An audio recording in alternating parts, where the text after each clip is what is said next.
वारकऱ्यांसाठी नेहमी एक पाऊल पुढे असणारे श्रीमंत वारकरी न्यूज।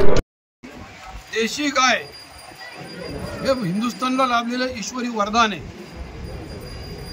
महाराष्ट्रामध्ये देशी गायची परिस्थिती अत्यंत बिकट आहे असं म्हणलं तरी चालेल।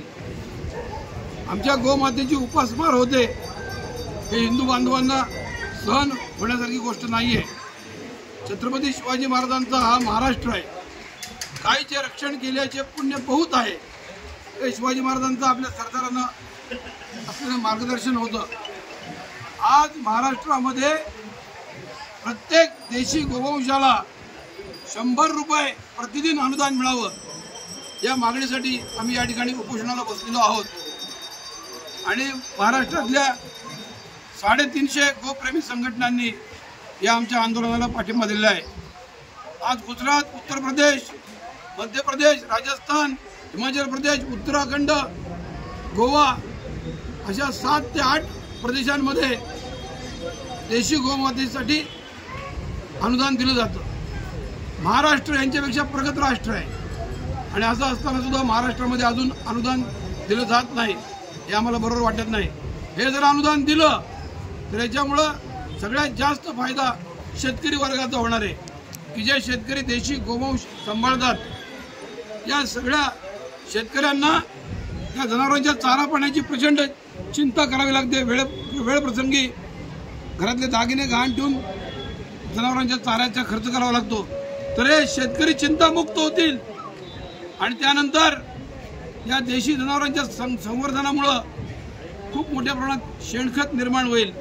त्या शेणखतामुळं आमच्या शेत जमिनीचा पोत सुधारेल, कस सुधारेल आणि केमिकल मुक्त शेती निर्माण होईल। केमिकल मुक्त शेती म्हणजे कॅन्सर मुक्त महाराष्ट्र। कॅन्सर मुक्त महाराष्ट्रासाठी देशी गोवंशाला अनुदान देणं हे काय चुकीचं आहे काय? आमची महाराष्ट्राच्या मुख्यमंत्र्यांना मागणी आहे की देशी गोवंशाच्या संवर्धनासाठी तुम्ही जर आज अनुदान द्यायला सुरुवात केली तर या देशातल्या लोकांचं आरोग्य सुधारण्यासाठी तुम्ही महत्त्वाची गोष्ट केली असं त्यातनं होणार आहे हे तुम्ही लक्षात घ्या।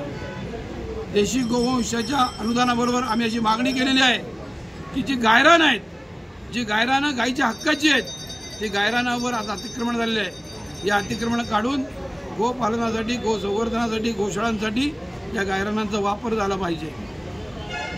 जे भटकी जनावर आहेत, मोकाट जनावर आहेत, यांची आज कत्तल होती आहे आणि कत्तल करणारे गोतस्कर आज अतिरेक्यांना पैशाचा पुरवठा करतायत। तर हे दुष्टचक्र थांबवायचं असेल तर आमचा मोकाट फिरणारा देशी गोवंश याचं पुनर्वसन करण्यासाठी नगरपालिका आणि इतर स्थानिक स्वराज्य संस्थांच्या माध्यमातून NGOच्या मदतीने गोशाळांचं स्थापन करून मोकाट जनावरांचं पुनर्वसन केलं पाहिजे। वारकऱ्यांना अत्यंत प्रिय आणि पवित्र असलेली ही जी इंद्रायणी नदी आहे, या इंद्रायणी नदीचं पाणी शुद्ध राहिलं पाहिजे। त्या इंद्रायणीमध्ये आंघोळ केल्यानंतर गंगेमध्ये आंघोळ करण्या इतकं मोठं समाधान लाभलं पाहिजे।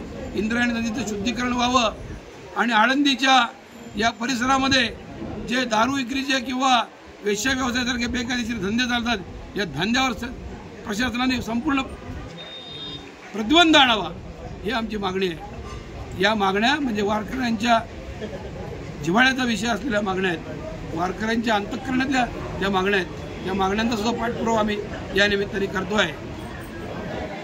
देशी गोवंश बचाव जन आंदोलन महाराष्ट्र राज्य यांच्या माध्यमातून हजारो शेतकरी, हजारो गोरक्षक, हजारो गोप्रेमी आणि 1100 गोशाळा या संघटित झालेल्या आहेत आणि त्यांच्या वतीने या ठिकाणी उपोषणाच्या माध्यमातून आंदोलन करतोय।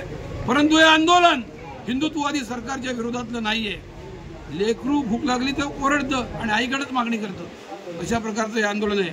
आमचा ठाम पाठिंबा महायुतीलाच राहणार आणि ही महायुती पुन्हा महाराष्ट्राच्या सिंहासनावर बसवण्यासाठी सगळे आमचे गोरक्षक आणि गोशाळा चालक कटिबद्ध असतील हेही आम्ही या ठिकाणी आम्ही ग्वाही देतो। जय गोमाता। रामकृष्ण हरी। मी भगवान कोकणे महाराज गेली अनेक वर्ष या आंदोलनाच्या माध्यमातून महाराष्ट्रातली गाय वाचवावी याकरता आम्ही प्रयत्न करत आहोत। आता ज्यांच्या प्रेरणेने महाराष्ट्रातल्या लाखो गायी आजपर्यंत त्यांच्या 67 वर्षाच्या आयुष्यामध्ये वाचवल्या गेल्या, किंवा हजारो गोशाळा, शेकडो गोशाळा ज्यांच्या नेतृत्वाखाली उभ्या राहिल्या त्या आदरणीय मिलिंदभाऊ इंगोटे या आंदोलनात उपोषणकर्ते आहेत. आणि त्या आंदोलनाला पाठिंबा देण्याकरता संपूर्ण महाराष्ट्रातला वारकरी संप्रदाय, सर्व सैनिकवादी संघटना, जवळजवळ 350 संघटना एकत्र येऊन हे आंदोलन पुढे नेण्याचा मानस आहे. परंतु हे आंदोलन शांत आहे. त्याचं कारण असं आहे की आम्हाला आमच्याच सरकारच्या विरोधात कुठल्याही तऱ्हेची पावलं उचलायची नाहीत, सरकारची आलोचना करायची नाही किंवा कुठे गाजेबाजाही करायचा नाही. आम्हाला फक्त एवढीच गोष्ट करायची आहे की प्रतिभवन 100 रुपये अनुदान मंजूर करा, गायरानं अतिक्रमण मुक्त करून, आणि इंद्रायणी ही स्वच्छ इंद्रायणी, पिण्याइतकं शुद्ध पाणी असलं पाहिजे. तर याकरता हे आंदोलन आहे.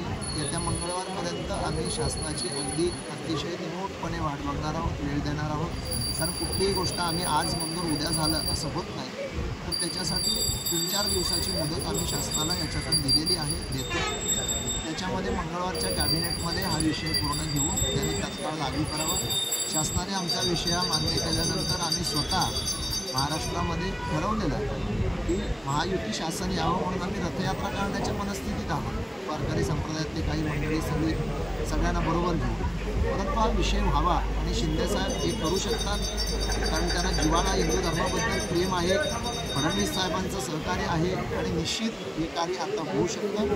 म्हणून आम्ही हा मुद्दा हातात घेतलेला आहे. परंतु जर काही अधिकारी हे अडकवत असतील तर त्यांना लक्षात आणून देण्याकरता जर मंगळवारपर्यंत नाही झालं तर आम्ही हजारो गाडीचा मोर्चा हा पशुसंवर्धन खात्यावर करणार आहोत, किंवा पशुसंवर्धन खात्याच्या ताब्यात आमच्या 1065 गोशाळांमधल्या ज्या गायी आहेत त्या गायींची संख्या 15 लाखापेक्षा जास्त आहे, त्या पशुसंवर्धन खात्याला सांभाळायला सांगतो. आणि पुढचं या आंदोलनाची दिशा आम्ही मंगळवारी ठरवू.